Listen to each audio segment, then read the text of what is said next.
Make a proclamation.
All right, you're on.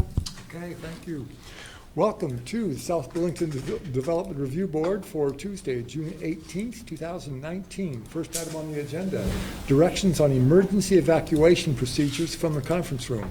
If there is an emergency, these two doors here are probably the best two to get out by, and we should all meet in the south parking lot, which is right behind me, just to make sure everybody's okay if there is an emergency. Second item on the agenda, additions, deletions, changes in the order of agenda items. Hearing none? If anyone is here for items 11 and 12, Those applicants have requested to be continued. That's the Snyder Braverman Development Company LLC application. So if that's what you're here for, you should come back. Okay. Do they have a date that they've requested? They have not, so since nobody's here, Okay. we can discuss it later, but if people were here, we should. No, I'm just saying if there was anyone here for the. No, the no one item. raised their hand. Okay. Okay. Comments and questions from the public not related to the agenda. Does anybody have any comments or questions that are not related to the agenda? Hearing none. Announcements, number 4. Jennifer and me. I wanted to say thank you to Jennifer and Bill for their service, and I hope you have a great retirement. Looking forward to it. Thank you. Item number 5, appeal number AO 1903 of Edward Holm III, appealing the letter of the administrative officer regarding the expiration of subdivision approval SD 17-22 at 1700 Dorset Street. The applicant has requested continuation to July 16th. I'll entertain a motion to continue. I move that we continue the appeal of AO 1903 of Edward Holm III to July 16th, 2019. Second? Then moving second, we continue this this appeal, rather. All in favor, say aye. Aye. Aye. Opposed? Abstain? Thank you very much. Item number 6, site plan application SP 19-14 and conditional use application CU 19-03 of Rearch Company to amend a previously approved plan for 54,459 square foot general office building. The amendment consists of converting the use to commercial parking and vacant for the purpose of off-site storage of automobiles for sale on the existing north parking lot at 124 Technology Parkway. Who is here for the applicant?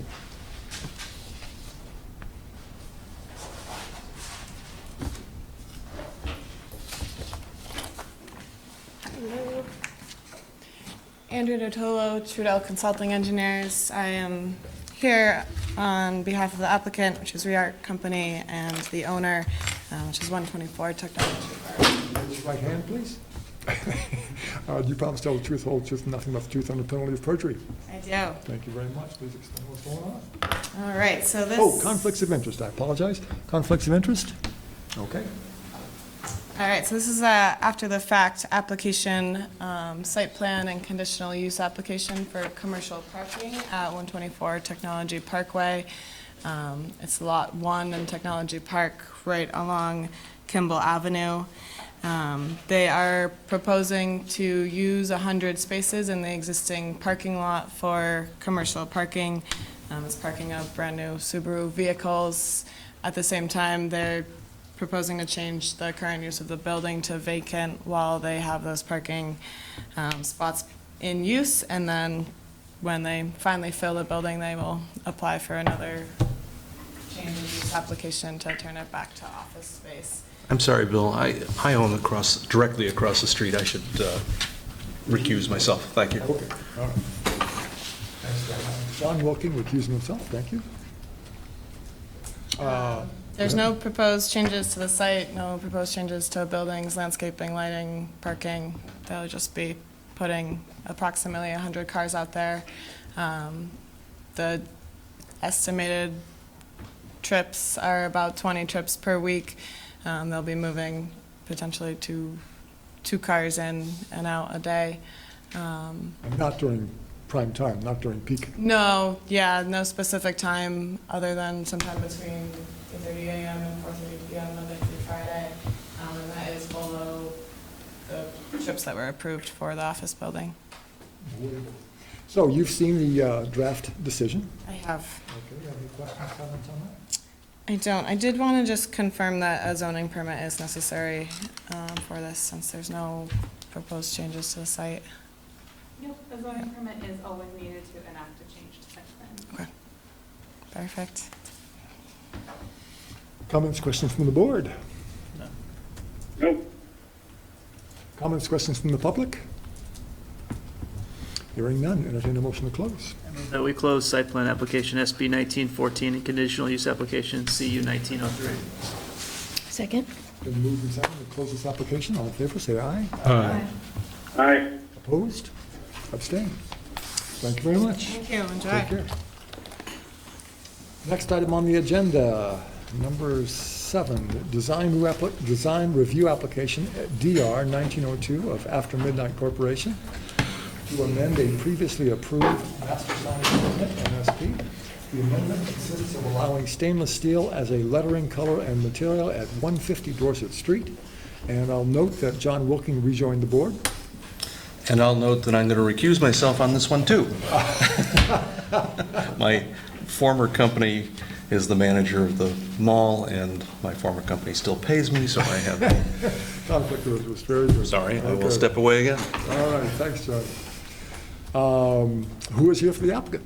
I am. My name is Scott Richardson. I own After Midnight Jewelers. I've been in the University Mall for almost 30 years now. The rent has finally driven me out of that mall. I'm moving across. Who else is here? I'm Chris from Arrowhead Construction. We're proposing to do the work in the space. What's your last name, Chris? From Arrow, last name Flanagan, Flanigan. Thanks for the correction on the I. Yeah. If you raise your right hand, please. Promise to tell the truth, the whole truth, and nothing but the truth on the penalty of perjury? Okay. Any more conflicts of interest? Okay. Okay, so I own After Midnight Jewelers, and I've been in the U Mall for 30 years. I have and I'm moving across the street to the Blue Mall, right next to the UPS store. Used to be a place called Big League Haircutters. I have in my place of business now, and have had for many years, a beautiful stainless steel sign. I became aware of the sign ordinance for the Blue Mall specifically, and it doesn't allow for stainless steel signs. It says specifically all signs must be made out of plastic, and they be only one of 3 colors. I'm a fine jewelry store. I really don't want to have a plastic sign. I don't want to look like a toy store. I want to look like a fine jewelry store that I am. And yeah, I'm asking that amendment be made to the code to allow me to use my stainless steel sign there, which I can illuminate if illumination is an issue, with LEDs as I've described in my application from behind. I can enclose it in a plastic box if plastic is like a necessary condition of signage. But I've enclosed in my application pictures of my existing sign and its reconfiguration into the sign that I want to hang up there when I move in November. Have you seen the draft decision the staff provided? A decision? Draft No, decision. Yep, so I emailed you a draft decision on Friday, a link to a draft decision on Friday. I'm not in receipt of that. I don't know, what would you like to do? So, Scott, in your application, you indicated that the sign would be enclosed by a plastic box surround and cover, so that's how I have drafted the decision. And then you had also said that the stainless steel letters would be backlit with LED. Yes. So that's also in the decision. Are those the things that you want to do, or the things that you felt like you had to do because of the way that? I felt like I needed to have plastic in there because it said all signs must be made out of plastic, so I included a plastic box. I don't have to have a plastic box. I would prefer just to have stainless steel letters, which are completely okay outside for the weather, and the LEDs are waterproof as well. I don't think there's any prohibition on removing the plastic box component of it. Cool. Especially since if we remove the plastic box, we'd actually have to improve the space itself. The boards behind it are quite deteriorated and damaged, so he'd be bettering the building, putting it back to its standard, original standings, not covering up the rot that's there and all the holes from the previous businesses. We'd be fixing the siding. I contacted the landlord and had them take down the existing sign when I signed the lease.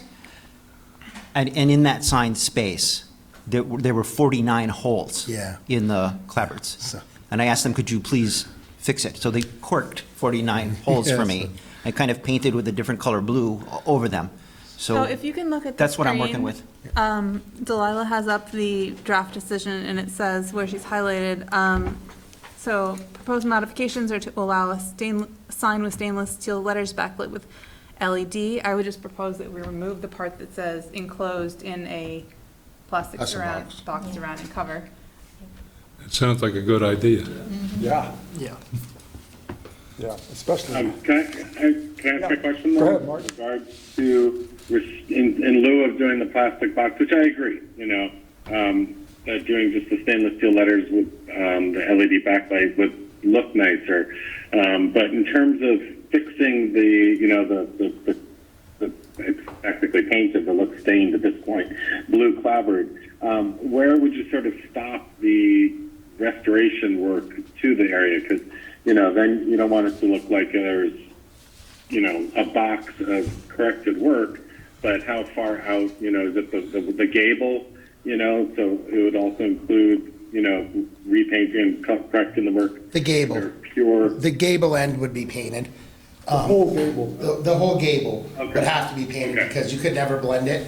But the upgrade in the wood would pretty much stop in this, in where the sign was removed area. Obviously, we're not gonna rebuild the building, but right, okay. I just want to make sure that at least a defined section is going to be restored and repainted, so it's not just the half of the gable looks nice and clean, the other half, doesn't. It should have some sort of consistent.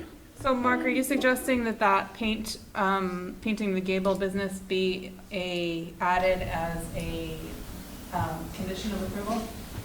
The applicant shall I'm repaint not sure, the considering he gable. doesn't control, the whole building, but I'm wondering, how are they going to sort of match, the paint so it doesn't look like its own box? Sure, and I think they're okay with doing that. My question for you, Mark, is whether we should amend the draft decision to include a condition to that effect. I think because the owner and the applicant of the building have to sign the application, the owner is beholden to what's in the decision, and has allowed Scott and Chris here to be his representatives for the evening. So if that's what they're agreeing to as representatives of the owner, I think Yeah. it's okay to put it. Yeah, I think that's smart.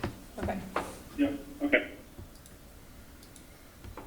And you'll obviously have to do something nice, because the gable doesn't go all the way down to the, so you'll figure something out. without changing the architecture and blending and amazing fading, I've got a credible painter on staff, so. Cool, cool. Yes, sir. I was just going to add, the owner of the Blue Mall there, Merv Brown, he's thrilled to have me as a tenant. I'm the highest class tenant he's ever had. He's bending over backwards for me to do things that I'm suggesting inside. So I'm sure if I told him we need that all fixed up, he's going to do that for me if we don't do it, one way or the other. Cool. Yeah. Great. Well, a high-class jeweler is not going to leave funny-looking paint on the front of his store, right? Exactly. I just have one question out of curiosity. Have you been in that space at hours when Pure Bar is in? Yes. Yeah, it booms in there. Yeah. Yeah, I'm a little concerned about that. I go to Yeah. Pure Bar, so I just Yeah. want to make sure. We're going to have our own music, and he's going to do soundproofing Yeah, on we're that wall. soundproofing. Yes. So most of the construction is for sound. The space itself is gonna be continual and the long space, but it's flooring, decorative, and sound, lots of sounds. So, Be aware. Other questions from the board? Other questions from the public? Hearing none, entertain a motion to close. So the decision will be amended as you specified, as they would be. Yep. Yep. I move that we close master signage permit DR 1902. Second. It's been moved and seconded. We close this application. All in favor, say aye. Aye. All right. And opposed? Thanks very much. Take care. Does that mean that a decision has been made or will be made? It will be made. It will be 45 made. days. And you'll notify me? 5 days. Yep. Okay, thank you very much. Thank you. Take care. Next item on the agenda, number 8, continued preliminary and final plat application SD 19-11 of City of Burlington, Burlington International Airport, to amend a previously approved plan for an airport complex. The amendment consists of constructing a 102-room, 5-story hotel adjacent to the southern end of the existing parking I garage don't- at 1200 Airport Drive. Who is here? Finish there and then come back. My name is Terry Rabbit, I'm the project architect. going to give one of these each to you.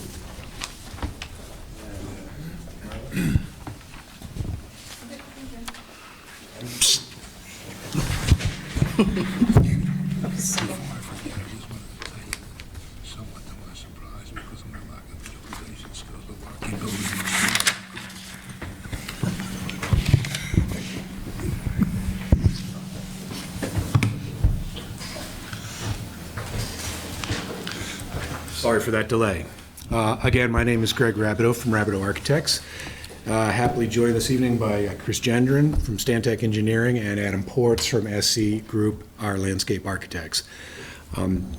It's a beautiful night Has out. everybody been sworn in? I know you've been sworn in, you've been. Yep, they've You've all. been Yeah, all they've sworn all, in? yeah. Great. Thank you very much. It's a beautiful evening out, so I'm going to be as brief as I possibly can. Thank you. We have one issue of significance that was the reason we were continued to this evening. That was the quantification, valuation, and mitigation of the removal of existing trees that had previously been claimed for value on a prior project. So, rather than read through the whole record on that, I'll just ask the chair if you would like direct testimony from either myself or from Mr. Ports about what's proposed and how it's done, or do you want to go by, or do you feel up to speed on it? 2 minutes will be good. Okay. 20 seconds, 2 minutes. I'll invite Adam to lay out the nature of the settlement on this issue. Thanks, Greg. Thanks, everyone. Since our last hearing, we've worked with staff to review the previous permitted plans back from 1998 and 2007, I believe it was. We went back and looked at that original material that was installed and correlated with the existing survey plan. And it seemed in conversations with the staff that a reasonable approach was to replace that material at today's current value, market value of installation at the same size it was originally installed. So that's what we've done for 31 of the trees. There's 2 existing trees that were existing trees in the original permit. Those are now 20 inches in caliper and 14 inches in caliper. And for those 2 trees, we've proposed to replace those on an inch-by-inch basis, meaning if you total that up to 34 inches of caliper, we've replaced them with 7 or 9 2.5-inch trees. So it comes out to a total replacement value of $36,000 approximately. In calculating what the existing trees that were originally planted as part of that original permit. And we've located those on off-site across the street between Elizabeth and Patrick Street to continue the kind of hedgerow and buffer planting that the airport has done on other projects. Very helpful, thank you. I'm good with the explanation. I'm good with the solution. Comments, questions from the board on this item? Only question I have is, I know that the off-site landscape buffer plan, and I agree with it. I think it's great to start doing this. My only concern is that at some point in time, I don't think it's the near future, but there's going to come a time when we're going to start looking at how we're going to develop that buffer zone with the airport. And are we going to then have to start considering elimination of all these trees and replace them as part of the, down the road look? I mean, I know I don't want to call it kicking the can down the road, but, if we're going to do this as off-site planting mitigation and buffer planting, which is great now, but how do we take it into account down the road when we start looking at what we're going to do with this buffer land? Well, that's for the airport to decide, right? In the first instance. Okay, just wanted to bring it up. I'm fine with proceeding with it as is, and I think that, the landscape plan they're proposing and the buffer planting is acceptable to me. And I think Mark has a great point, and I don't think it's as far down the road as people think. There are people looking at those, not these specific sites, but there are sites being looked at for development. So We may be seeing these in the next year. But at the You're same right, point, you're- it's for them to solve. Of course, Okay. of course, yeah. No, I mean, it's essentially a cloud on how they move forward. But it does cause some, as they push off-site, it does cause some, I don't know how you deal with it from a sort of a filing point of view, how you tie these additional parcels. You know, that's a good point. It's, I mean. What are you going to record? I guess they're gonna have to record the plan. So this is a subdivision application by virtue of being part of a PUD. There is no subdivision proposed. So in that instance, what is typically recorded is a site plan. I suppose what we'll do is we'll have them record the site plan proper, and then sort of the zoomed out site plan that shows the other, The offsite. so it'll be a 2-pager. Maybe you wanna, maybe the board can include a condition for them to provide a Mylar without the aerial background, so to save everybody, a couple $100 in printing costs. Be happy to. Yeah. Satisfied? Yeah. Good. Well, as a I like the condition. Yep. Okay. Next, staff comment. Stormwater section is conditional approval. You're fine with that, I'm sure? Yeah. Okay. And one add-on item I put before you this evening, a small drawing intended to illustrate a proposed alternative to the wooden fence around the cooling tower at the request of the airport. We're asking your indulgence in letting us change that to a brick wall with detailing as shown. They have a few of these around the perimeter of their garage, and they'd like them all to be consistent, and we're okay with that. Greg, I think this is a terrific change. Lot better than the wood fence. Yeah. Can I ask a question? Is the proposed landscaping that was originally going on the outside of the fence going to stay on the outside of the brick Right. wall? Yeah, it's really the wall is just a substitute for the fence, but Yes. yeah, all the spruce trees and the other things shown would stay. Good. Nice upgrade, that's good. Any questions from the board? One thing that I guess maybe I didn't really highlight, but I thought I'd bring up is they've shown a plan showing the lease line. I just wanted to bring up board's attention because the applicant felt like the lease line needed to be part of the project documents. So that's in the packet. There's nothing we need to do. It's not a footprint lot. It's simply the line that the airport is leasing to BTV Hotel, and they wanted it to be part of the record. Can you show that page? Page 1. This has tax implications, but I see no issue personally.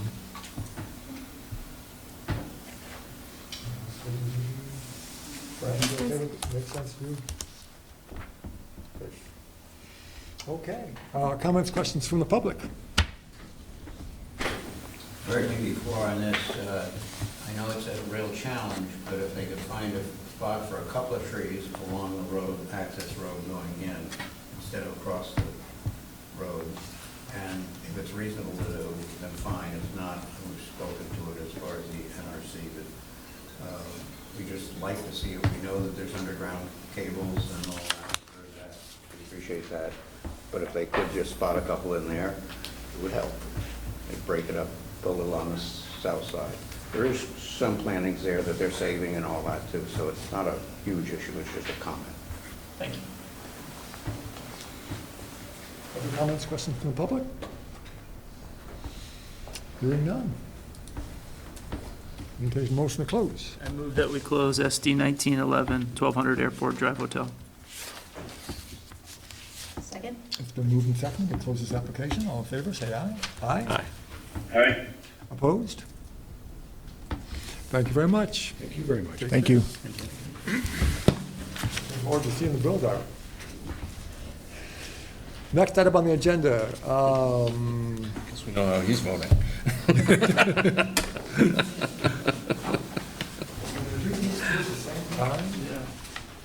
Sure.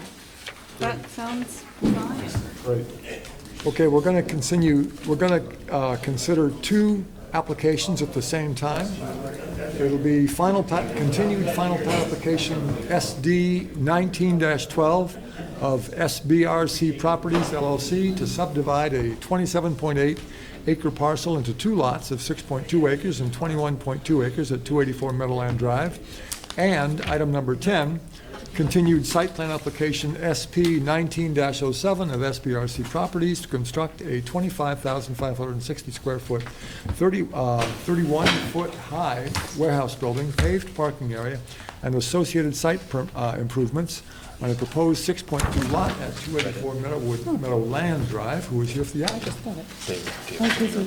Very well done. Good evening, I'm Dave Marshall from Civil Engineering Associates, and David Shank, the contractor for the project. Raise your right hand. You promise to tell the truth, the whole truth, and nothing but the truth on the penalty of perjury? I do. I do. Tim McKenzie and Adam Buska, the applicant, I think are running late. But Okay, conflicts of interest. Okay, please describe the project.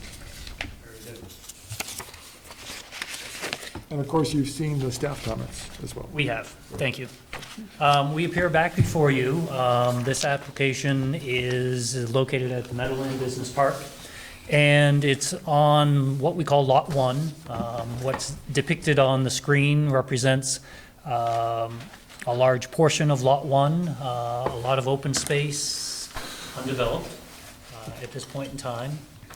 And to bring everybody up to speed, and don't know if anybody at home can see this, but this is all of Lot 1, and the proposed project's located right here in what we call Lot 1G. And in this particular case, orientation north is up on this particular plan. This is Heinsberg Road running in the north-south direction. Meadowland Drive comes off the intersection of Heinsberg Road and runs southeasterly and then easterly. And in this particular case, this happens to be the O'Brien Commercial Condominium. And we have Logic Supply right here, the Rock Church. This is Black Rock Construction, Keller Williams. That's Civil Engineering Associates office right there, as well as we have Supertemp Wire and Cable. That's appeared before you in the past. Nagley and Chase's Contractor Warehousing, and this is an office building from CBA. We have the Keller Williams building is also office building. And so that's at least orientation as far as where you are in South Burlington. And this particular application, this is the subdivision component of the application where we're seeking We're to... considering both at the same time, but go ahead with the subdivision. Fair enough. Then we'll do both at the same time. That's very efficient. And the first component, as far as staff report, perhaps we'll go through that, is to, again, create a 6+ acre subdivision off of the existing 27 acre parcel. And that being the introduction, we can go right into staff comments if you like. I'm getting there, slow but sure. So item 1 on page 3 talks about access issues. So when we first started the project, there was the concept of providing lot-to-lot interconnectivity through some sort of access easement. And subsequent to that, there were a number of changes in order to provide sidewalks into the project site, and ultimately we proposed a relocation of the driveway that would service this particular Lot 1G area, and have proposed that to be a shared drive, shared curb cut coming off of Meadowland Drive that will also serve this portion of Lot 1. So originally the concept had been back in this particular location with regard to some sort of interconnectivity between the lots, between again, what we call Lot 1G and Lot 1. Based on the land, we find that these work out very well in the retail areas, portions of the city, where again, you can basically work behind the scenes to get from one place to the other. We don't think we're going to see a lot of that interdependence between these particular commercial lots, again, just because of their character. So as such, we were proposing that this be basically a shared drive that would provide a curb access into Lot 1 for its future development. So in essence, we're reducing curb cuts in lieu of the back of the lot type of connectivity. So that was our thought. Currently, the access easement is shown on the plat plan in support of that. And we've tried to get rid of the old idea as far as this particular concept. And this was done prior to us placing the driveway actually on Lot 1 as part of this combined access into the site. So that's the latest idea that the application currently has, and we're open to discussion on that item. So my understanding of staff comment is that it looks like the plans are inconsistent. Is that correct? Right, so staff didn't have any issue with the shared access drive as it's proposed at the front of the site, at the north end of the site. But on some of the plans, the connection at the rear of the site is still shown. And the question really is, if you intend to have both connections, the front and the rear, then there should be an easement on both connections. But so the question for you is, do you intend to have both or just the one in the front? We do not plan on having both. The most recent set of plans have eliminated all of that particular reference to the old backlot connectivity. And to Marla's point, there may be a road plan out there still. So we're happy with a condition that indicates that needs to get all removed in favor of the front access. So I guess then my follow-up question to the board would be, is the board okay with the shared access being exclusively at the front? Staff thought that was fine. Yeah. Okay. Fine. Yes. Mark, does that make sense? Yeah. Yep. Yeah. I mean, it is on a curve, but it's on the outside of the curve, and I think it works fine. Next staff comment, are we ready? Moving on to the site plan component of the application before the board. We have more comments than on the subdivision application, and we'll work our way right through those. Item 1 on page 2 talks about the fact that the plans make reference to future building additions, future parking lots, future edges of pavement. Those should be removed to avoid any confusion with regard to what we're hoping the board will provide as far as an approval for the project. So we acknowledge that and are happy with the condition to have that removed from the plans, the cleaned up plans that go back to staff. And here we are. Item 2 is an item that we had a lot of discussion with at the sketch plan, and it specifically talks about the land use and what's allowed in the industrial open space district. In this particular case, what had been a concern in the past is any type of freight loading facility where you have materials coming in one side and exiting out the other. And in this particular case, that's farthest from what this particular application is about. What this basically does is takes material in from individuals, companies, and the like, processes them inside, basically puts them in appropriate storage containers, builds those containers on site, and then stores them for a lot longer than I ever realized as far as the moving company is concerned, and then ultimately moves those stored components out to the final destination.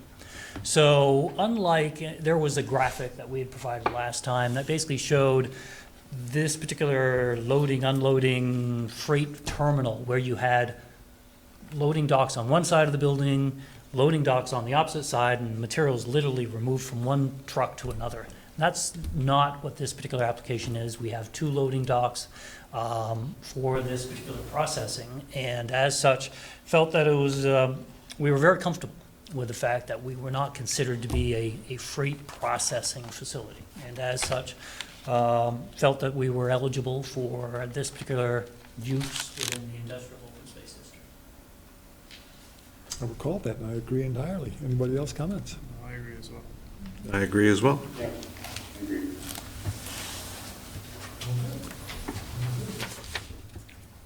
Okay, moving on to page 5, item 3. This discusses, in fact, there are going to be a number of staff comments here that talk about aesthetics of the building. So things that we want to talk a little bit about is, again, what's in the land development regulations as far as expectations, and then talk a little bit about the Meadowland Business Park itself and what we have out there as far as existing conditions and compatibility. What I'm going to do is just take up 25 seconds of your time and read the purpose of the Industrial Space Open District. It's in the staff report, but it's important to go over that again. It basically indicates that to provide suitable locations for high-quality, large lot office, light industrial, and research uses in the city with access to major arterial routes and the Burlington International Airport. The IO district regulations and standards are intended to allow high-quality planned developments that preserve the general open character of the district, minimize impacts on the natural resources and water quality, and enhance the visual quality of the approaches to the city. Now, going back to the big picture of the Meadowland Business Park, this is one that was permitted under those exact auspices, those particular requirements. So at this point in time, the preservation of the natural resources, the wetland areas, the views, or basically what people experience coming from along Heinsberg Road, those are already embedded in this particular subdivision approval. So now what we're looking to do is developing a portion of an approved lot. That's what Lot 1G being split off from Lot 1. So I'll continue on as far as the remaining portion of the statement. And it, while providing suitable locations for employment and business growth. The location and architectural design of buildings in a manner that preserves these qualities is strongly encouraged. So strongly encouraged is at least a good thing, but it's not a mandatory thing.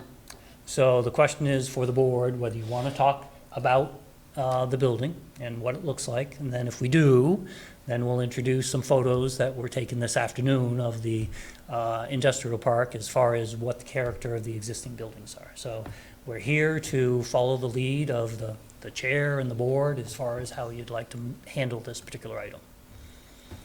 Well, I mean, we have to see the building. So the building that they have proposed is shown on the screen. I'm sorry? That's the elevation that they've proposed.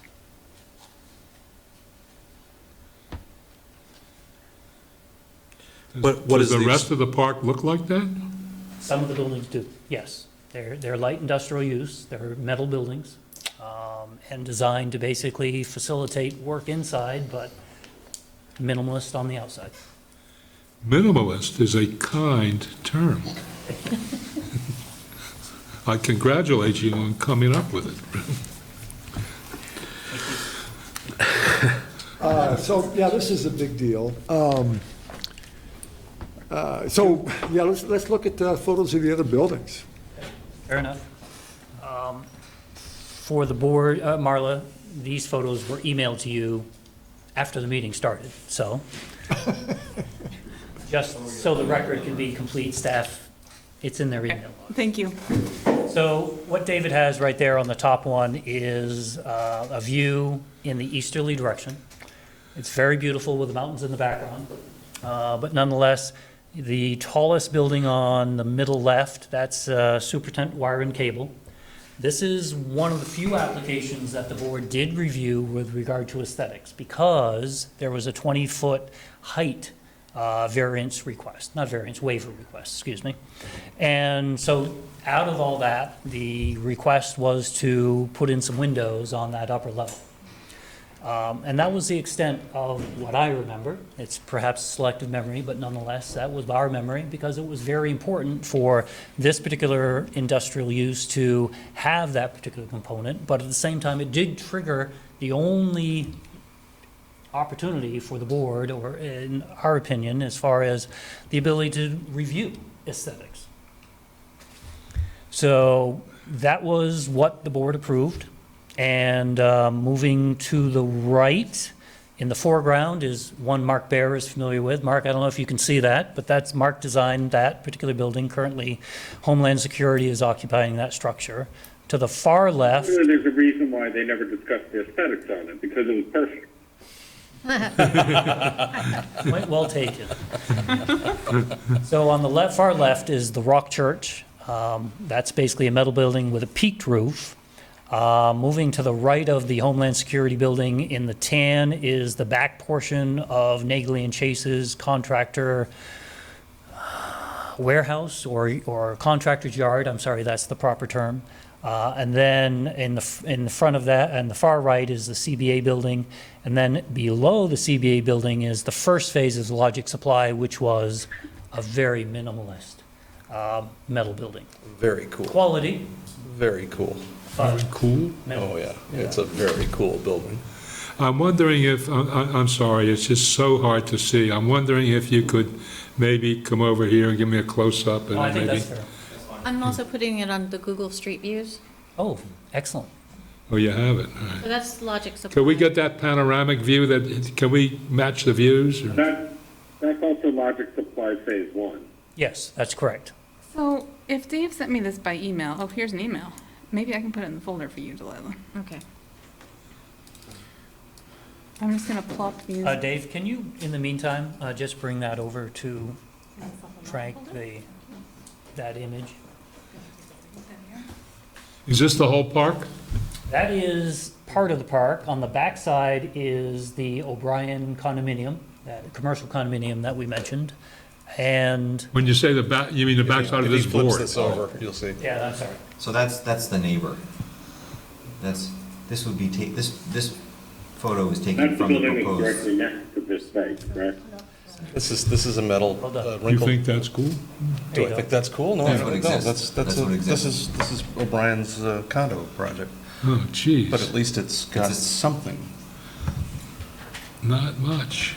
Well, it's got. Would you got flip it little around gables. again? Is there some way you can indicate where your building fits in? Is there some place you can? It would not be in this picture. This is just for This is- reference of the building. It would be type. over here. Because the road, Road swinging around. And this is the road here. We're on lot 1. So it's right on the road and plainly visible, is that right? Well, just to answer that question, the proposed building is 1,500 feet from Heinsberg Road and 250 feet from Meadowland Drive. So there is separation distances. It's not right on the road. Here's the road. There's two retaining ponds and retention ponds in the front. It sits back a little bit. Yeah, and this is it, huh? Yeah.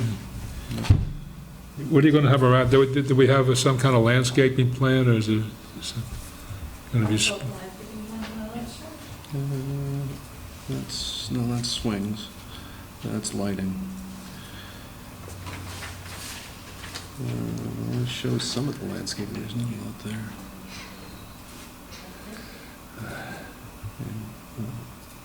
And the front gets taken up by these retention ponds.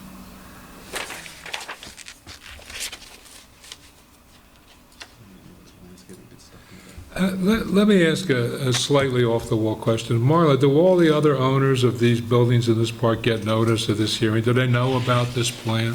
Only their direct abutters, page 9. So the abutters across the street and the abutters next to them, and then the abutters, the residential abutters to the south. This is the landscaping plan page. No, it's the site utility plan. But it's showing this, I'm some sorry, plantings. Delilah. Are the elevations in the packet anywhere? Because I was looking. It's in the first packet. Pulling up on my screen so I can look at it while we're looking at like the Google Earth. Yep, the elevations are in the packet. Here it is. The subdivision packet. On That's right. They're in the the subdivision. last page of plans before you get into the text stuff in the packet.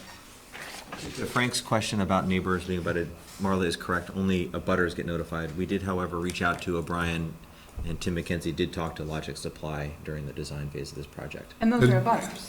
Those are abutters, but they were the immediate ones. But I just want you to know that we did reach out to them. And did they see the plans? Did they see this, did they see the elevation that we just saw?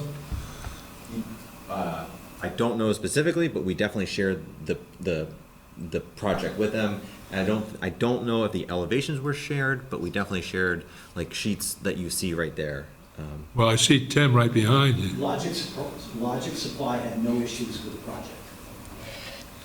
project. So as you go down that path, Go. as you go down that path, I just want to remind the board that the aesthetic quality of the industrial open space district is not the decision of the residents. But it is subjective, seeing that it's not defined anywhere in the land development regulations. And as such, it's an open can of worms as far as that's concerned. So that's our concern as far as just the applicant, when they come to the city and they are presented with the land development regulations and there's no guidance other than a word that can be interpreted. So any other way. I think the elevation is shocking because it's black and white. It's obviously not going to be a white building it's not going to look like a jail. It's going to be tan or green or something, right? Tone color. Yeah. And you hit it on the note. It might not be as nice of a mark drawing, but it's a construction drawing of how to build a building. It's a black and white two-dimensional. So if you look at the buildings on your, neighboring buildings. And Marla was able to download those and put those up on screen so that we There can we zoom go. in on that to make it Right. easier for everybody to see. Thank you, Marla. That's good. It's going to look like those buildings. It's not going to be this horrible. Well, now, with the exception that all of the buildings in this view have some features to them. There's windows, right? Well, there's windows on There's this. brick, there's windows, there's a peaked roof. Except the one in the back, except the Yeah. one in the far back. Nope, yep, Nagley and Chase's building, you're right. Yeah, Or super temp. The front of the adjoining building, I thought was a really interesting counterexample to this. It's the same, I don't know if you can go to the street view.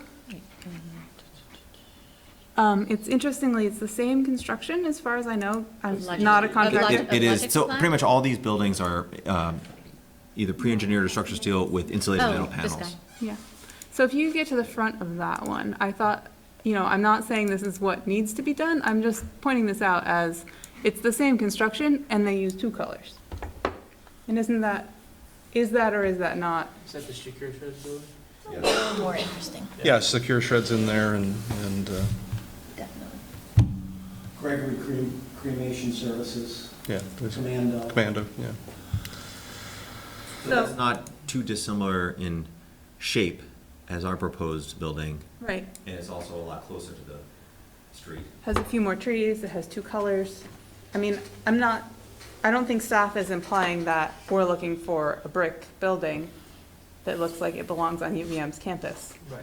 But, I think that there are things that can be done without breaking the character Well, that enhance the aesthetic quality. But if I understand correctly, and Mark, I think I'm asking you, these are matters of negotiation rather than compulsion, is that right?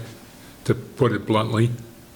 So I think that's what the applicant's saying, because they're reading from the purpose of the industrial open space district. There are several, as Dave Marshall correctly pointed out, there are a few criterion that relate to aesthetic quality. Others are worded more strongly. What are you looking at? So on the next page, staff comment number 6 is about the criteria that says, proposed structures shall be related harmoniously to themselves, the terrain, and to existing buildings and roads in the vicinity that have a visual relationship to the proposed structures.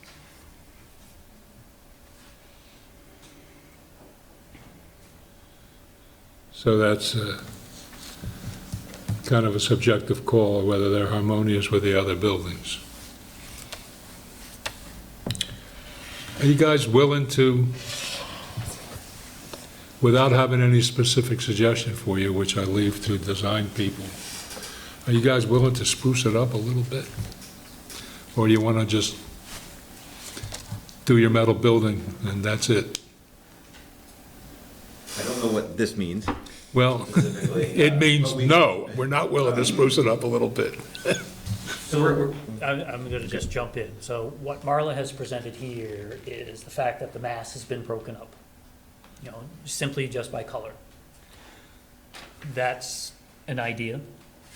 Not sure if that's because Adam's here and the builder's here, they're better suited to answer that question than I am. But just to point out what I'm seeing in regards to ideas on how to basically achieve a goal. Look, there are two questions. One is for designers and builders, and the other is for the owner. One is what can be done, and the other is the owner willing to open his wallet for any degree of improvement, and to what extent? You know, just for the sake of aesthetics, as opposed to what it's mostly there for, which is an economic thing, right?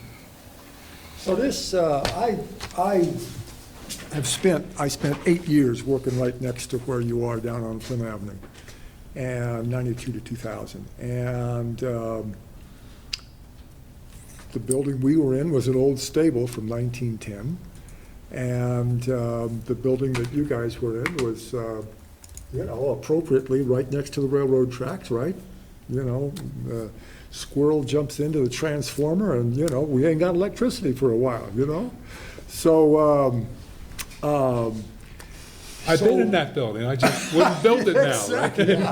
Yeah. So, I think that building was perfectly appropriate for that space, the uses that are there now, Mackenzie was there for a long time, and, we bought our refrigerator and stove right there, So I think that the kind of buildings that are there are appropriate for that space, So here we are in slightly fancier South Burlington.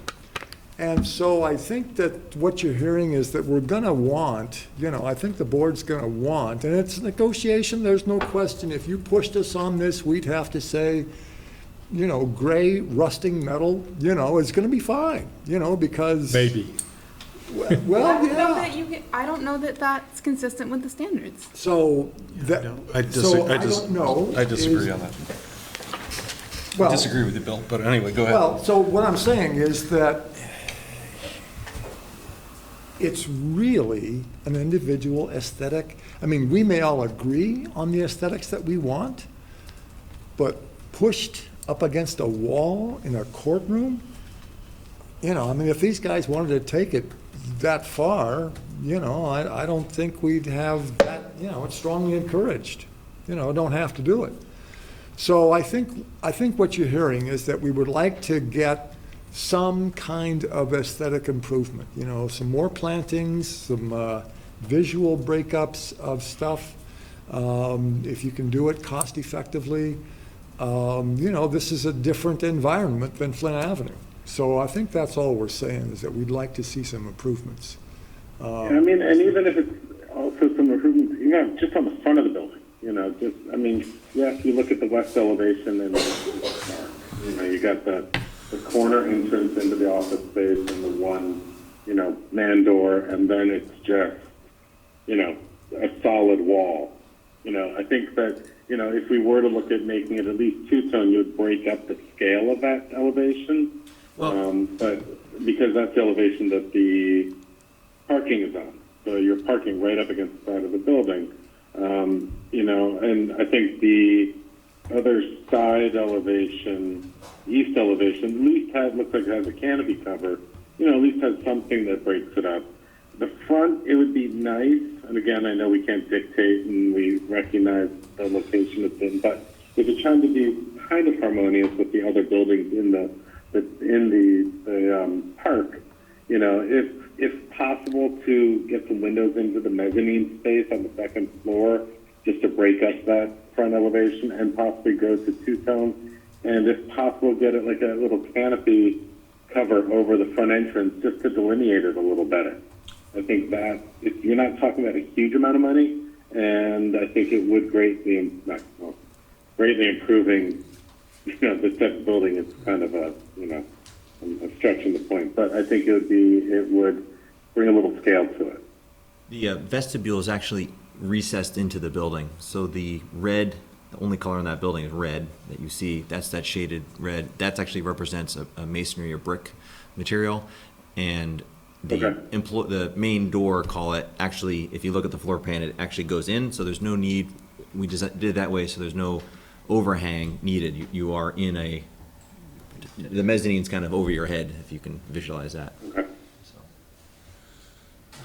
Is there any practical use? I mean, look, there's an argument, I suppose there's a theoretical argument that, form follows function, as it were, that I believe I've heard before, and therefore it's beautiful because it does everything it's supposed to do. That's what an engineer says. That's your position, I believe, right? Mine, yes. So let me turn it around the other way. Is there any imaginative way that breaking it up a little bit, putting in another entrance or some windows or some panels actually has some utility? Is there some way to come up with something useful that has the modulating effect that we are groping for? Approach it from that direction. What would you like to have this building do that maybe it doesn't do? Start from there. Like getting natural light by upper, windows in the upper half of that would give you some natural light. There's two things that Adam and I are kind of talking to each other right now about. So to Frank's point, this layout is based on function of what's going on inside. So, this is a process and storage facility. A big part of it is storage. So a lot of those big blank walls are storage boxes behind it. So it probably would not make sense for us to add some windows there. We do have, if you look at the south elevation, that's actually the back of the property, we have some windows there. Perhaps we think about, from just a budgetary concern, maybe just shifting those to the front of the building, maybe add a couple more windows along the mezzanine space, as Mark kind of mentioned. We'd have to give that a little thought to make sure it doesn't look forced. We'd want to stack the windows. But back to the function component of it, we don't really have. Adam doesn't have any people up there. It's storage. I just had an idea. It won't take more than 15 seconds, and people can laugh and put it away. But I'm from Philadelphia, and I go back for an Eagles game. You go drive through South Philadelphia, and you have these very old buildings, and they have blank walls. It's very common to have just a cement 3-story, 70-foot-long wall next to a lot. And throughout South Philly, it's fantastic. They're covered with murals.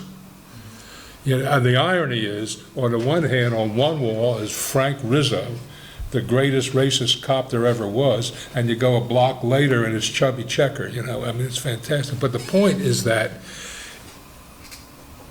is anybody interested in something like that? And if you drive to the Cape, there's a couple of gas. If you go out of Boston, I forget what the road is, and you're going to Cape Cod.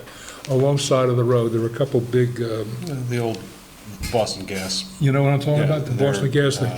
There's these someone did a very imaginative, splashy color over those things. Maybe, I don't know. Would you entertain something like that? You look less than thrilled, Mr. Bruce. So maybe we could.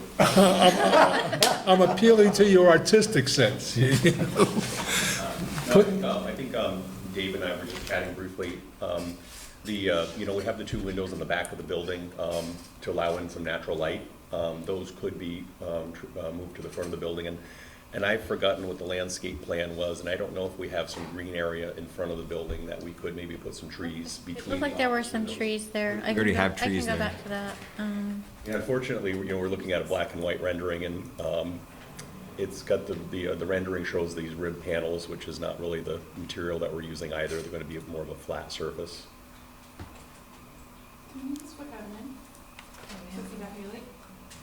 You've already been sworn in, right? No, he's only been here for sketch. Oh, okay. We do, Tim? I do. Both of you. Okay, thank you very much. Do you retroactively swear the things you just said? So this is the front, which looks like it has like 4 Crab apples. crab apples and then some little spirea bushes. Yep. And then a couple of trees over here, some back here, some along here. And I assume in the wetland area, they're gonna be like, well, they'll just be grasses, but, and a few little shrubs and things like that. And then back towards the back part of the lot, you know, some plantings. We did, for the benefit of the neighbors in the back, concentrate a lot of plantings on the berm. Now, just for the boards, to remind the board, you know, the applicant is meeting their landscape minimums. There's nothing to stop them from, you know, adding a few more larger scale trees. We do need to keep in mind this is in the view protection overlay district. I believe at the lowest corner of the building, Dave Marshall had calculated that the maximum allowable height would be 55 feet. So any sort of trees that they would propose would have to have a maximum mature height of 55 feet. So we did revise the landscaping plan to pick species that did not create that particular encumbrance on the view protection zone. But I just bring that up as we're talking about additional Yeah. trees. Okay. Yeah. Something for the board. They can't say, put in some oaks. Yes, Because that's not we the way. deleted them all.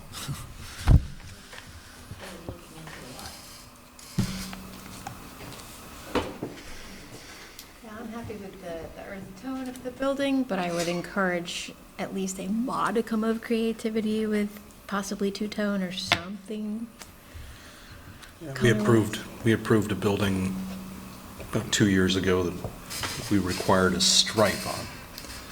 And I am embarrassed every time I go by it because it's so awful. And now. Well, that's in the execution. The idea was brilliant. Yeah, no, it was a very bland industrial building. It's closer to a major road than you'll be, but it was awful. And I have a very hard time approving this based on the elevation I see. I'm not saying that, I mean, I'm sure you'll come back with something that's going to be clearer and more attractive, because this is And in color. This is not great. And you'll find some new utility. Think about utility. Yeah, you know, Frank, if you look at their layout, there's the point of this thing is to store boxes. Yes, I So there's not, you know, I mean, the only thing windows are going to do is let the folks that are pulling the boxes get a little, know whether it's snowing outside, which is good. But you could accomplish that with skylights as well, and that wouldn't help us a bit.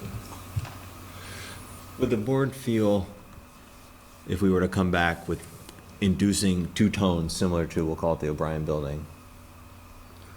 I mean, there's only, like, I think that's function fine. is a big part of this, of Adam's program, so like, we're not gonna be adding wings and angles and all that kind of stuff, but. Why would you? This is, O'Brien, go ahead. I just think that, I mean, just spicing it up just a little bit would go a long way.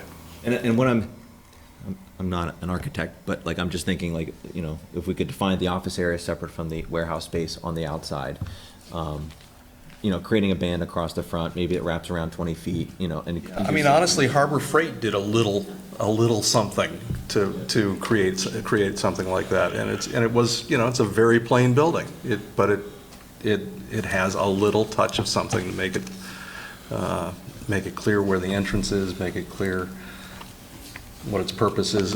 You know, I don't think it has to cost you. I mean, that's not fair. I'm sure it costs you a nickel to change colors, but I mean, you can even do like, well, my big joke is I don't do colors as an architect, so, but you could, the two-tone could be like the Busca blue, you know, to delineate where the office space is, and it would at least break up the front elevation a little bit.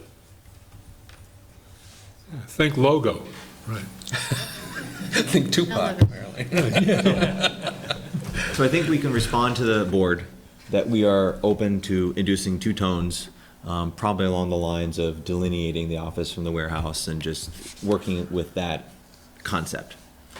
But the maybe function, at the entrance where you have it recessed, if the two-tone goes full height, just to give it that little bit of yes, punch to indicate where the entrance is. yes, all I should hire this guy. But but the function of the building would remain the same. Perfect. So I think we've discussed that enough. You need a continued date? Oh, well, so we got like 14 staff comments, so we gotta rip through, a bunch of staff comments. Number 4? We'll presume that number 4 is similar to the discussion we had on number 3. Great. As far as aesthetics, and move on to number 5. In this particular case, staff mentions that the proposed retaining wall appears to be 5 feet from the property line. That is exactly what it's intended to be, because those are what the rules are. So we're quite comfortable with the plan as it is, and you approving it that way. We can't build it closer than 5 feet without a violation. So we acknowledge that, and it wasn't a mistake. Moving on to number 6, building scale and height meets the criterion. Visual quality is discussed above under site plan review criteria standard A. So similar to the discussion points on 3 and 4, we'll put 6 in there also. Item number 7, staff recommends that the board require the applicant to update their schedule of landscaping values prior to closing the hearing. We have submitted updated ones recently to Marla. And those will be available for the board to review the next time we come back. Item 8, staff recommends the board require the applicant to demonstrate whether the 10% interior landscaping requirement is met. Similarly, we'd had these done a long time ago, but just didn't get them to Marla, so that's our fault. But they are in her hands now, and we will talk about that more next time. Item 8, 9, the applicant has verbally represented the interior planting areas are protected by curbing. Actually, the plans go further than that. They actually have a call out that basically Can you point me indicates to that? all the Because I saw islands. your message and I didn't. It's on the site plan. Oh, yeah? There's a lot of information on there. It's on there. So, Because the site plan, there wasn't a different line type or anything? And I No, didn't they're see not. any call-outs. so basically the intent when we look at the site plan is that all of the islands that surround the building, including the large green space on the north side of the building, that's on the upper side, are all curbed. And what we're trying to do on the outer perimeter is basically have sheet flow into grass-lined swales as part of the stormwater management of the facility. So that's where curbing is not proposed. But everything right around the building, including those green spaces that are identified, are all curbed components of the site. So I don't have any objection to what you're saying, it's just that I couldn't find it on the plan. Okay. I saw it earlier, so it's... Well, why don't you show it to her Anyways, offline? what we will do to make it easier for staff and any other third party in the future to delineate those curbs separately of any other edge of pavement item. So we'll run with that.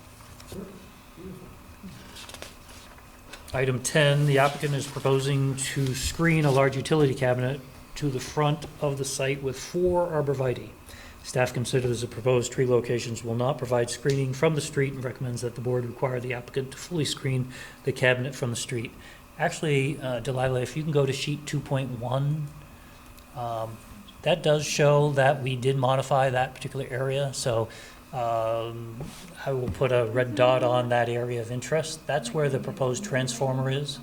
And before it was just on 2 sides, and we basically have wrapped that all the way around, and now we have 7 arborvitaes around that building with the Green Mountain Power access on that east side.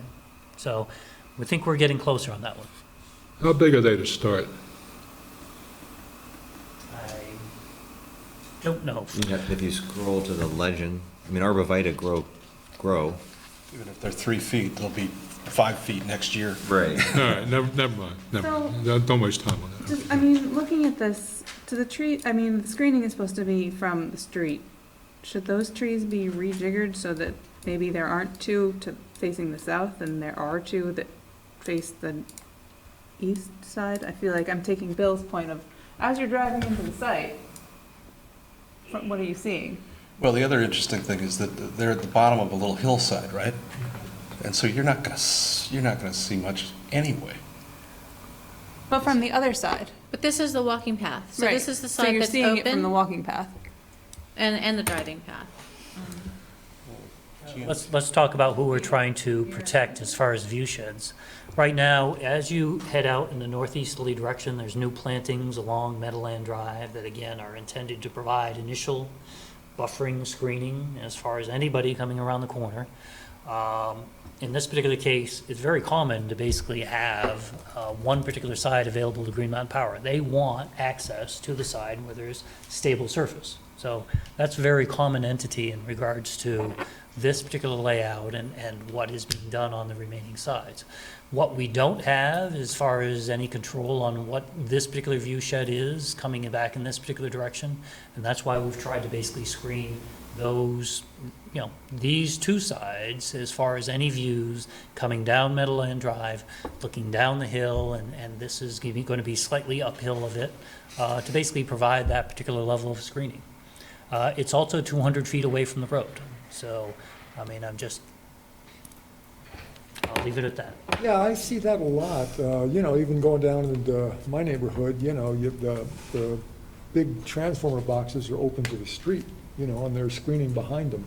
So if I walk by them, and there's, kids that have played on them that shouldn't be playing on them, but. And writing on them. And writing on them, exactly. That's Katie Barrett's thing. You can call Katie Barrett and she'll paint it for you. Exactly. Katie Barrett will do it. So I think, in my limited sense, I think that the screening they've provided is okay. I think it's ample. Right? Okay. Okay. Yep. Item 11 talks about an erosion control plan and a silt fence depicted. We'll work with staff on making sure that that is cleaned up. Item 12, this is the item with regard to the final review from Dave Wheeler with regard to stormwater compliance in the rules. And the big picture is that the new gravel wetland has been designed to meet all of the state rules, including a 100-year design storm event with regard to post-development peak flow management. What we also have here is a particular standard that the city says, irregardless of, Dave Marshall, what you're doing for Lot 1G, anything else that you touch needs to be compliant with our rules. So right now, the original Meadowland Business Park was not designed for the 25-year design storm. And Dave has made it quite clear. He says, we're not expecting you to go and rip up the entire street and replace that infrastructure. However, anything that is touching this project that you are installing should be compliant with the 25-year design standard. So what we did is, late last week, is we tweaked all of the modeling to basically see what was necessary to meet that. We shared that with Dave and Damarla. The plans have been submitted, but not in a timely way. So anyways, long story short is we think we've got this one nailed, but you will see that in your packet next time. Would you help me understand? Go back to the 25-year what? Is that? 25-year design storm, yes. Yeah. I just need to be educated a little bit. When I was, the last one of these, not these, the last project I did that involved having to comply with stormwater standards was a 100-year standard in Winooski. I mean, is there some industry standard? Am I talking about two different things? Help me understand what happened here. So the 100-year storm, or what the federal regulators now like to call the 1% chance storm. Which happens 3 times every 10 years, but go on. Right. Depending on where you are, and Right. statistically it can happen. Yeah. But putting that aside, we have flood limits, floodways, and 100-year storm events that we need to make sure that all of our facilities are located outside of. That's not what's happening here. The state of Vermont, when you have more than 10 acres associated with a common plan of development, the Meadowland Business Park, you're required to make all of your infrastructure meet the 100-year storm event. They feel that when you create 10 acres of impervious area, that you need to basically go to the next level up and protect all of your downstream abutters. And that's what the infrastructure for Lot 1G does. It basically meets that particular standard. However, for the remaining portions of Lot 1 that drain into the original, what we call the dry stormwater pond, is in order to get it underneath the driveway, we originally had shown a 24-inch diameter culvert because ultimately that's what size the culvert is out on Meadowland Drive. Dave asked us to say, timeout, we understand where you're coming from, but you gotta meet the rules. So the conveyance underneath the driveway, the proposed driveway, has to have more capacity. So we've shown more capacity on the updated site plan, and we'll look for Dave to basically sign off on the calculations that support that. But where's the 25-year come from? That's the point. Your regulations, the land development regulations say, irregardless of any state regulations, we expect you to create infrastructure that can support the 25-year design storm, the 4% return event. Point is, they're gonna have this much water going through this big a thing, no matter what. Well, a Because developer would always say that, Because, John. well, then, no, and then it goes down to a smaller size. Yes. So, From a practicality standpoint, we started in one direction, but we understand what the rules are. Thank you.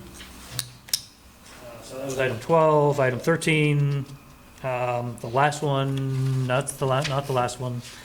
The item 13 talks about traffic and the different ways of computing what an appropriate vehicle trip end assigned value is for this particular property.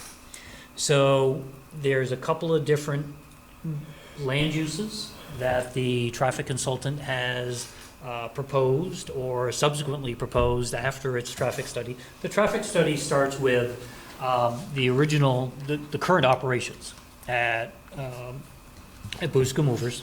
And based on those particular, what it's doing today, it's 15 vehicle trip ends during the peak hour period. And we all know that land uses or particular businesses have their own characteristics. So as much as we like to use that as a measuring device, we know that the city has always used the ITE manual as being the Bible. Live by the Bible, die by the Bible, as John Dinklage used to say. So in this particular case, the consultant took a land use that was, bear with me while I get the exact words. So the, Marla's going to fill in the blanks for yep, me. it's in the staff notes if you scroll up just a tiny bit. The definition of the warehousing land use category is, nope, you've scrolled too far. A warehouse is primarily devoted to the storage of materials, but it may also include office and maintenance areas. So the staff comment here, Dave, just to redirect you a little bit, is not about the land use category. It's about the fact that it didn't use the fitted curve generation. While the methodology may or may not be appropriate that was used, it's not a approved ITE methodology, as far as I'm aware, to just use some of the input data. So the staff's recommendation is either use the fitted curve or have the board send it to someone who knows more what they're talking about to tell me that it's okay. So to explain the situation, the data set that was used for the initial analysis ranged from, they had certain level points below 30,000 and they had a bunch of points for much larger. And the consultant basically took the specific points for projects less than 30,000 square feet to represent what this particular project would be, and basically created a curve based on that limited data set. So it's not skewed by huge projects with 150,000 square feet. It basically was focused on the points that basically were closest to the proposed project. And that's how he came up with 18 vehicle trip ends. Subsequently, in further communications with Marla, he offered yet another land use that, depending on which curve you might use, comes up with either 14 or 16 trip ends. So what we're kind of saying is we're all in the right neighborhood, and the number that we propose is actually the highest of either the actual use or the most recent land use ITE code that perhaps from a description fits this particular land use even better. But what do you mean? I mean, it doesn't get a little gray about what actual use here is? You're already on the edge for actual use between, a truck terminal and a warehouse. Mm-hmm. And truck terminals have a lot of trip ends, no? In the morning and in the evening, when they leave and come back. And that is, and the other side of the coin is, you're right, Frank. I mean, it's. So are we playing around with something that's mythical, or are we doing something that addresses No. what this actually is? the board could claim that it's mythical because we used Buska Movers' actual turning movements. You know, their counts of what comes in and what leaves the property. However, if somebody else comes in to this particular property, not Buska Movers, it's important that there is a land use that's been utilized for the traffic study that is representative of something that is not only inclusive of their use, but other uses also. So that's where the traffic consultant started down the road, no pun intended, with different types of ITE land uses to try to fit a ITE described land use to this particular business. And that's where they started with a general light industrial number. That's where we came up with 18. Excuse me, sorry, strike that thought. The latest idea was the general light industrial, and that's where they came up with the numbers somewhere between 14 and 16. So to Marla's point, question is do you want to have somebody else look at this? Do we want to provide additional narrative for the board to absorb this? We did provide some of that narrative to staff, and was hoping that some of that could be shared to you from you. Let me ask a question of both staff and you. I mean, who conceptually, who is affected in a place like this by vehicle trip-ins? So The other users of the park, right? and so the staff comments do say that staff does not anticipate any of the numbers that may be the right number will have a significant impact on the conclusions of the intersection capacity analysis, but they consider that the traffic impact fees paid by the project should reflect the actual number of trips proposed to be generated. And for all applicants across administrative or DRB, they use the fitted up curve. So what we're really talking about, from staff perspective, is traffic impact fee. All right, is this a significant number, whether it's 18 or 31 VTEs? I mean, we talk about a big number here? Yeah, that's a significant number. That's a big number? Yeah. All right. It's Is it a number that, well, we're down a very practical. $1,000 per trip. Pardon? It's $1,000 per trip, so 18 versus 31 is $13,000. And what's it cost to get a consultant in to do it? $800? Bingo, consultant. Well, you've had a consultant, We right? hired Roger Dickinson. Right, so the question is whether to have a third-party technical review, because as a civil engineer, not a traffic engineer, I look at which was included in the packet, I look at the traffic impact assessment, which was included in the packet for the board, and I say, I don't know if this is right. No, I got you, and I'm saying technical review. I'm not. I'm saying it's insignificant, and Roger Dickinson's the guy. So I would go with Roger. All right. That's who I'd hire anyway. Well, you can't because. I know, because he's conflicted out, but that's the guy. So Frank, if I may, just one last item on this before you make a decision, is that the ITE code 030 intermodal truck terminal, that's the one that generates the 31 trips.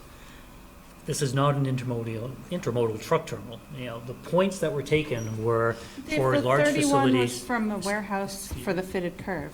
I'm sorry, I couldn't hear you. The 31 was using the fitted curve for a warehouse at the proposed size.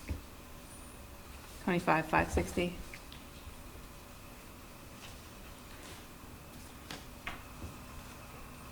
Yeah, Because as you and you I had talked explained, about the they've scaled intermodal it truck back. terminal, but I scrapped that after our discussion. Mr. Bruska, how many trucks do you have? 18. 18. And how big is your current facility? 16,000. Okay, are you expecting to buy a bunch more trucks to get into the 25? So 18, and the question is how many per hour? Right. So he'd have to have almost his entire fleet coming and going. Or his entire fleet coming and all the employees getting in their cars and driving themselves home. Right, okay.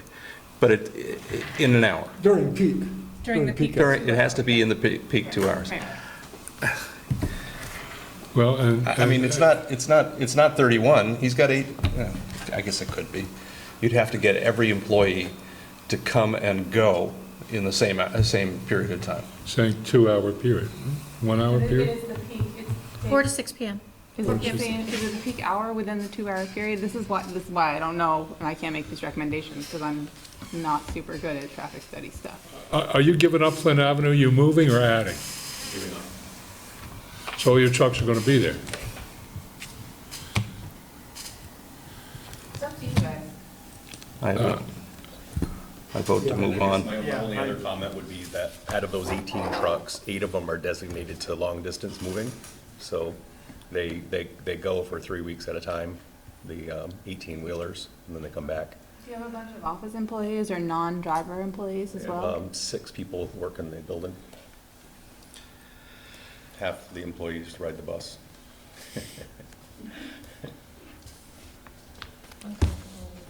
Study that was done.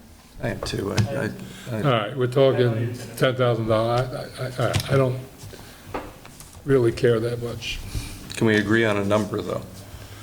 Well, it's arbitrary, right? I mean, No, I mean, it was. No, so the traffic impact assessment, I apologize, it didn't make it into the staff comments. The traffic impact assessment included 18 trips.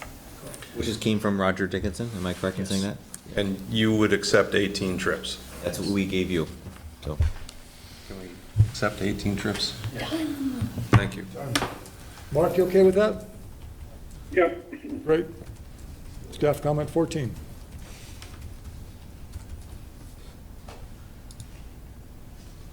Okay. Moving on. Hours of light operation. So we think there's room for this. When you look at the notes on the lighting plan, it talks about the fact that they'll be on a controller that allows them to be dimmed at a certain time of the night.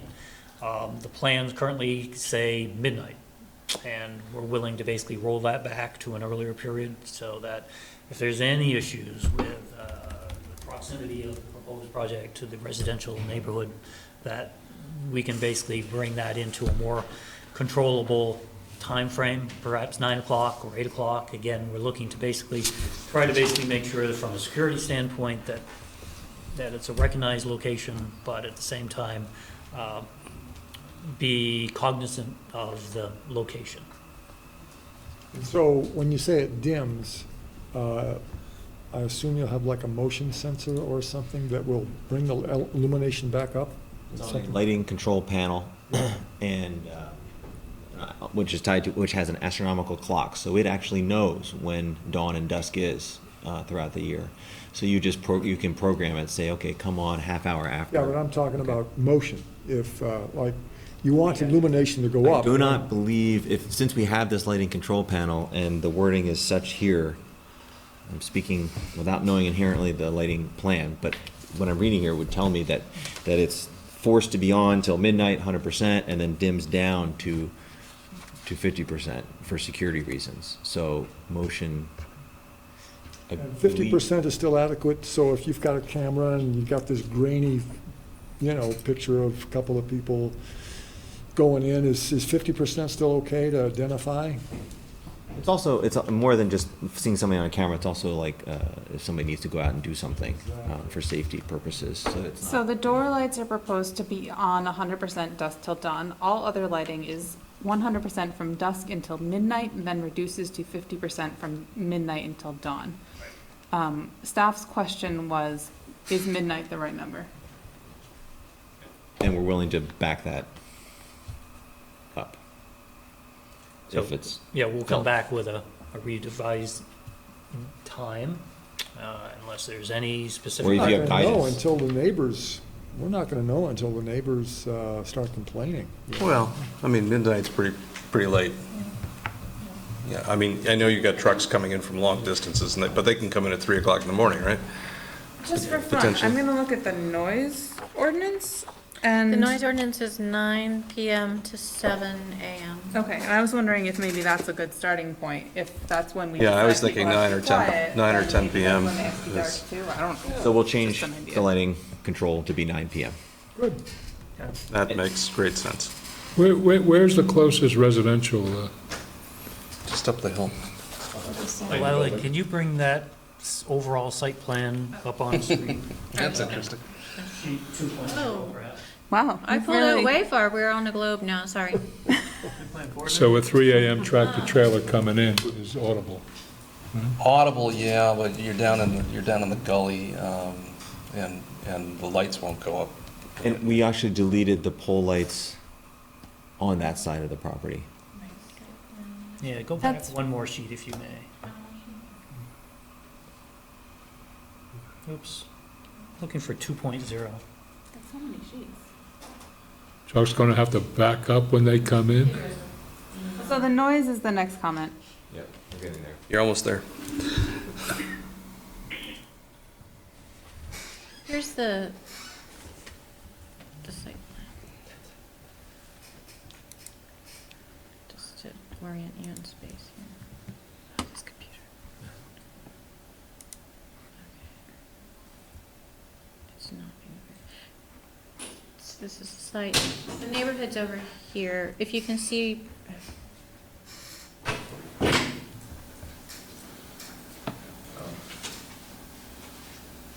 This is the site. These are the residences. It is over 300 feet away, and one of the graphic images that we wanted to Was it at this one? least. Is it this one? This one? So anyways, the other side. Do we have that one? No, the other side, thank you. You had it right. So that is That one? one of the photographs, there you go, thank you. So this is a view to the south, and this is the tree line that has blossomed over time. I remember when we did the landscaping back in '04, as far as the berm, and what has happened over time is that it's really become a very nice screen from the industrial park to that particular residential area. So beyond those trees, beyond the field, that's where the residential properties are. In fact, you can barely see one particular home right in the middle there. Those are white rocks that are in the foreground, but Are you filling that green space we're looking at in the foreground with the building? it's, you see the white rocks right there? Yeah. It's between the white rocks and, yes, it's to the left of that is where that proposed building goes, Frank, yes. So anyways, what we're trying to say is that from a visual standpoint, there's a wonderful screening there already. We're proposing to supplement the existing berm with not only the earthen berm, but also with additional landscaping there. And to answer your question, the building is about 300 feet away from the property line. How high is the berm? I'm sorry? How high is the berm? A berm can be an effective sound 12 or blocker. 15 feet. It's been there for quite a while. It's pretty substantial. It's a big berm. Here's an ortho map. I mean, the earth part of the berm, not the tree line. Yes, Yeah. yes. So in the packet, there is the noise assessment, We're and getting to the last two comments from staff. it does appear that the berm is doing exactly that. Are we good on lighting? Do we want to move on to noise? Yeah, I mean, they've offered to move it down to 9 9 p.m. o'clock. So if we go to page 31 of the packet, Delilah.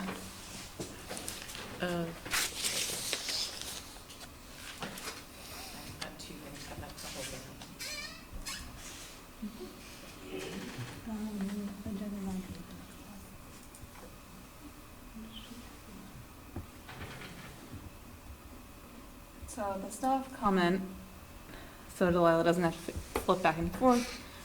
Without having particular expertise on noise analysis, staff notes the applicant appears to have modeled backup alarms only on the commercial parking spaces east of the building and not at the commercial parking spaces to the south, and recommends the board discuss this omission with the applicant. So that was a comment based on the text of the noise analysis. It describes how the modeling was done, and wondering if you could shed some light on that. I can talk just quickly about it. So I guess there was a mistake in what was modeled. Initially, RSG, who is the consultant who did the noise analysis, thought there was backup alarms. Long story short is Adam Buska does not have any backup alarms on any vehicle associated with his business. So Is that legal?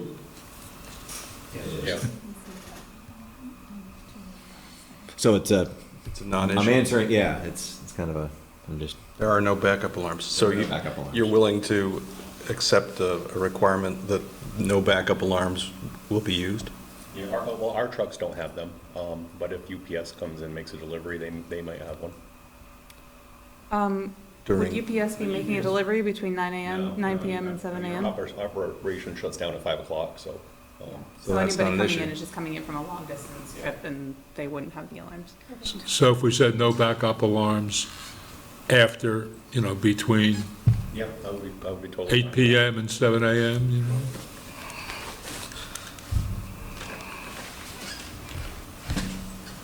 Almost done there.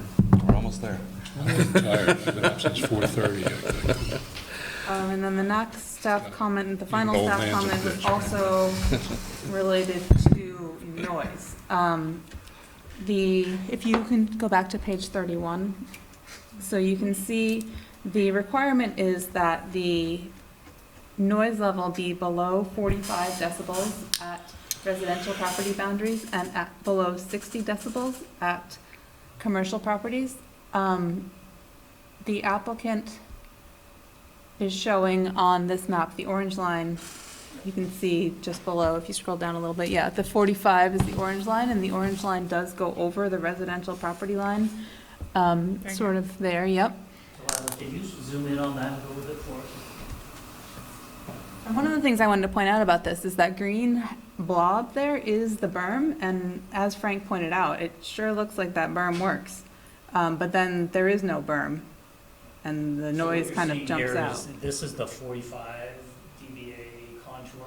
Oops, there we go. And what you can see here is this is bulb out area, so any noise coming from this particular land use seems to get mitigated by the proposed berm, but where there's no berm, there's this opening between the O'Brien building and the berm, you can see that this blossoms right out. Now, the interesting component of this particular area is this is Mr. Larkin's land. This is where the photo PV panels are located. And there's a very small corner here that actually is in the residential area. The other thing that was mentioned was the 60 dBA standard. That's the purple line here. It goes barely over the line by about 12 feet. And this is where David has met with the O'Brien representatives as well as the tenants here. And they indicated that they were fine with that particular line as far as going over the property line. Well, and now you're But they did proposing a ask- fence, right? Excuse me? Oh, sorry, go ahead, you were getting there. Yeah, he was. Go ahead. But there were mitigation measures that were asked for as far as additional landscaping as well as an additional fence that the applicant has included in this application package. So they were happy, I understand, with regard to what ultimately would be the interrelationship between this existing building and its trucking component on this side and what's happening over here. And this was the last issue with regard to Can I- anything with regard to noise issues. Is more berm impracticable? I think part of the problem is that spillover is through the O'Brien parcel. I'm sorry, I didn't hear you. The spillover is through the O'Brien parcel, so we're here to talk about the Busco parcel. It's the O'Brien These are the land, lot yeah. lines. Yeah. So what you're saying is no, you can't make the berm bigger. Because it's not on the. Oh, I see, because it's not on your property, right? Exactly. So does this model just need to be updated to reflect the fact that there's no backup alarms? And does that solve the problem? So I talked to RSG about that. My understanding is, yes, this model represents backup alarms.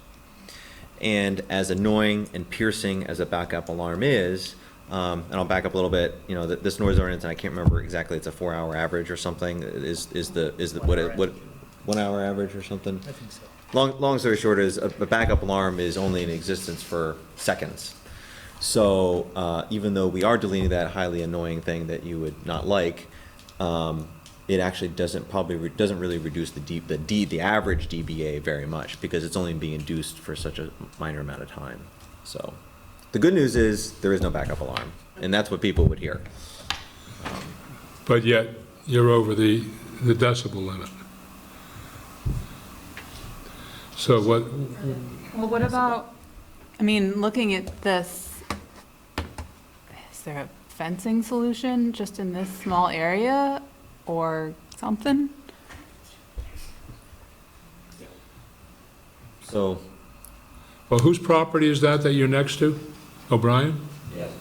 so just a couple things, a little bit to Frank's earlier comments. Yes, all these people have been notified of this hearing, and not only that, we have reached out to all of them.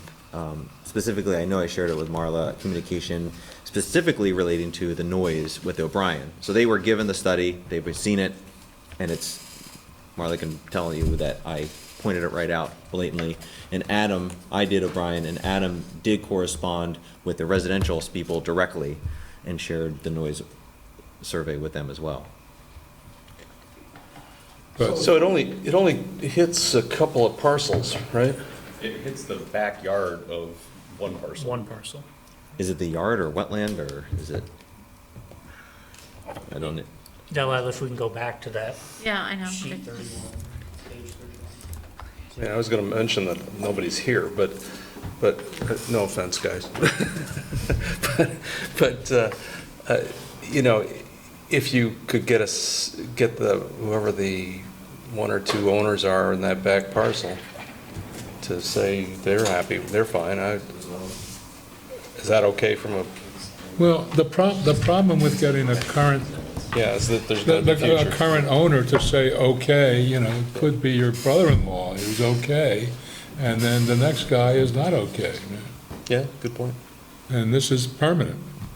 I mean, at Yes, sir, least you're right. conceptually. Right? Yeah. So the noise that generates these 45 decibels is just truck and Truck idling. Truck idling idling. for 3 minutes because they auto shut off, is that? Auto shut off. Auto shut off for 3 minutes. So, and that was interesting, it just, I don't know much about noise, but it was interesting talking to O'Brien about it because they actually hired RSG to do the rock crushing for the O'Brien Farm project or whatever, and like, you know, they were in the thick of this noise at that time. I think they probably talked to you at that point, and they looked at me with, like, why are you talking to me about 65 decibels? Like, we were talking about much greater things and, you know, rock crushing and all that kind of stuff. Fuel So- oil delivery truck. What's that? A fuel oil delivery truck. It's a diesel truck that there for 3 minutes. Yeah, I don't have a problem with it, but the issue is it's going over into residential, and so the question is, do we have the right to waive out of this or no? Right, so I was just checking the LDRs. The LDRs, this is part of the Appendix A Performance Standards. And the section says, it shall be a violation of these regulations for any property owner to create or allow the creation of noise in excess of the following stated limits in the city during the hours of midnight to 8 a.m. And then it says 45 dBA based on a 1 hour average. Measured at any point where the property on which the noise emanates adjoins any property used for residential purposes. So basically, if you spill more than 45 decibels on an hour average onto residential property, then you are in violation of these regulations. If I put on my Ray hat, he sits like this, and he says, that's Yep. illegal. Very good. I'm sorry, I remember when Bambino's was operating behind my house, 300 yards away. Ba-boom, ba-boom. Every Friday and Saturday night. This is where the line is, right at the end of my signature. And I couldn't get the city of South Burlington, before its current enlightened administration, to do anything at all about it. So it's between the hours of 12 a.m. and 8 a.m., right? That's the problem? Well, whose property is that where the line dips down? That's not O'Brien's, is it? John Larkin. Who? Larkin? I think the answer to your question is it's Scott Pennington's home. Oh, I'm sorry, you're talking Oh, about, it's somebody's house? Well, Yeah. Or I there. can't, That's his backyard. oh, There's a- jeez. Have you talked to him? Yeah, yeah. I shared the noise report with him. Did he understand it? I think he used to work for the city of South Burlington. Fine. Did he understand it? I don't know. Of course not. He asked me for a copy of it. He reviewed it. We emailed back and forth. And, Yeah, but the problem we're running into here is that really our duty is not contingent on what Mr. Pennington thinks or doesn't think. Isn't there any way to get together with Mr. Pennington and construct what needs to be constructed to get under 45 decibels? Let's stop pussyfooting around and talk about what the solution is. That's the solution. To be legal, to quote phrase.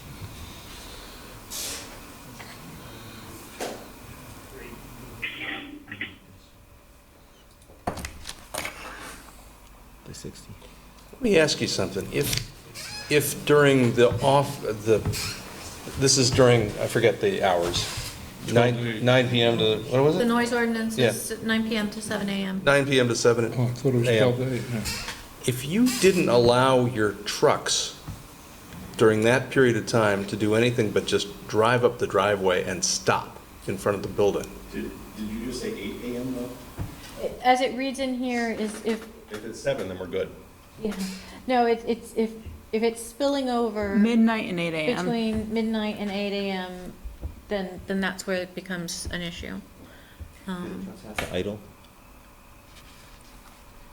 Is some of this reflecting idling? It was- It's all idle. That's the noise. That's The noise we're talking idling, about is an idling not the truck. beep beeps. We are talking beep beeps, technically it's in there, but the beep but beeps. they're actively operating at Right. first thing in the morning, so. And all the trucks are oriented outwards, so there's really very limited beeping being modeled anyways. Did O'Brien have to do a noise? Their property has trucks also. A lot of the secure trucks. They're all around the right-hand side, though, if you're looking at that picture. The left-hand side of O'Brien's is just vehicles, regular cars. They abut commercial. So my guess is they're just far enough away. So, Dave Marshall's just sketching a little bit here. Why don't we see if we can, we do have, it looks like I have a little bit of opportunity to enhance the berm in the direction that it needs to go, and we will send that topography to RSG, because, we're all looking at this thing. We're looking at a very small sliver of noise that are technically over, functionally doesn't really do much, but I understand what you're wrestling with. So let's just see if we can get that line moved over another 5 feet. How much over, by the way, are you? I mean, it's. It's gotta be feet. I don't mean the feet, I mean the decibels. What are they? Well, it's just, there's a 45 decibel line, and that line is, That's the orange line, right? Orange. Just to answer your question, interpreting, this is 45, that's 50, so, that means you're at 46 right now, so we need to knock off 1. Oh, so you've added the parcel line there now, too. So this represents the Yeah. residential component, and this is the market EV Right. lot. So, the point I'm getting at is maybe adding a little bit to the end of the berm might do the trick, because you only, and David Marshall's, looks like we have an opportunity to do just a little bit. Maybe that's enough, is what I'm saying. So anyways, what we were sketching out was basically taking this nose back up into this location. to try to basically take no, I this understand, which is, nose towards health. that's why I asked the question, because it's so small, would it be enough, how much do you gotta gain? So we're cautiously optimistic. Thank you. With this tweak, Well, with that, we could probably set a date for the continued hearing, don't you think? I think so, It'd be 9 I o'clock. think you're absolutely right, Brad. What a good idea. So, I was going to suggest, when we were just talking about the aesthetics, that perhaps we could jam them in for the next hearing date. But that means I need everything by Friday. Now that we're talking about revising grading and getting RSG involved, is that realistic? Or would you prefer to be on July 16th?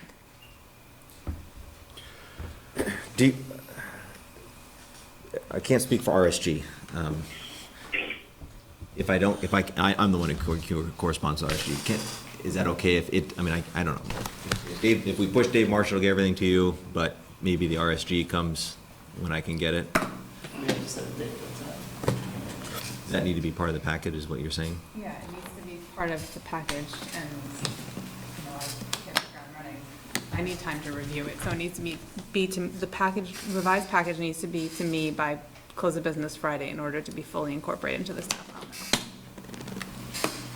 For the July 2nd date. for July 2nd. Let's go for it. If you, all right. We should also note that there is a letter from Dave Crawford about volunteering to do a pilot project to assist in creation of a template maintenance landscape plan. So thank you very much for doing that. It's very kind. Entertain a motion to continue. Public comment? Oh, that's right, public comment. You just said it. Okay. It was a good dialogue. We tried to figure out some way of helping us and not getting him overregulated. This was a compromise. We thank him for it and the developer for putting in more trees and trying to look what he can really do the most good. Great. Thank you. Thanks, Dave. I'd move that we continue final plat application SD 1912 and site plan application SB 1907 for July 2nd. Second.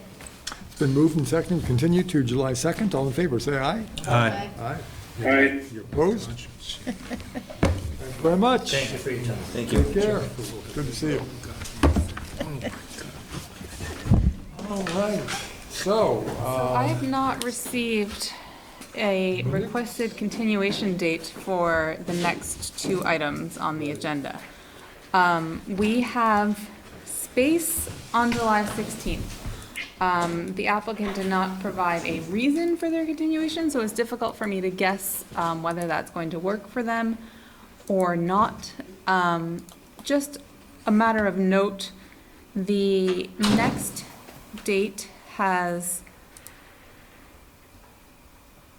the July 16th date already has a continuation. Oh no, July 2nd, they have a continuation already of something that they've already continued without being heard. I'm not sure what their sort of long-term plan is, but at this point, they've got 3 applications that they're just sort of pushing along. So I don't know if the board wants to say July 16th because it's the soonest, or if they just want to go right ahead to August 20th to let the applicants sort out whatever's going on. Well, the fact that they're not here means that we can decide what we want to do, so. I also would note that they haven't paid their continuation fee, and so I'm not going to put them on the agenda if I don't get that. But we can make a conditional motion to continue to either July 16th or August 20th, as the board chooses. And what is on August 6th, or do we have a full August 16th. recess? Oh, there's nothing between the 16th and the 20th? August 20th. I would move that we continue conditional use application CU 1901 and continue sketch plan SD 1910 for August 20th. Second. It's been moved and seconded. We continue this to August, we continue these 2 applications to August, what was it? 20th. 20th. Do I have that All right? in favor, say aye. Aye. Aye. Opposed? Okay, next item on the agenda is minutes of January 29th, February 19th, May 21st, and June 4th. I didn't see those minutes. May 21st and June 4th were in the packet. I did not. They were Get not. the link. I am so sure they were in there too. All right. I believe you guys. It's an error on the part of our website person. We'll catch up with them next time.